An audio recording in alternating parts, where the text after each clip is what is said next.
Ինչ էր պետք 44-օրյա պատերազմը կանխելու համար։ Դրա համար հարկավոր էր մի բան, որպեսզի մենք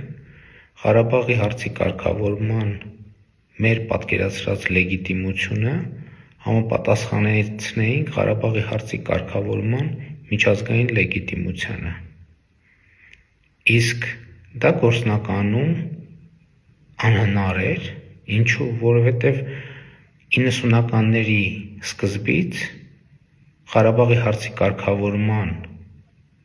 մեր պատկերացրած լեգիտիմությունը եւ Ղարաբաղի հարցի կարգավորման միջազգային հանրության պատկերացրած լեգիտիմությունը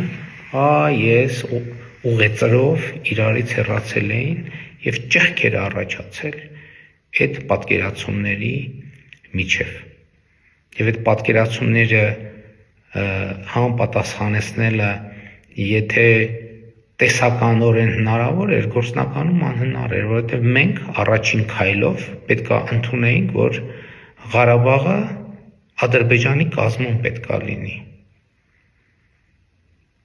Ուրիշ որևէ տարբերակ չկար, պարզապես չկար։ Եթե մենք կարծում ենք, որ մենք դա կարող էինք անել 18-19 թվականներին, ուրեմն այո, դա իմ սխալն է, որ ես դա չեմ արել։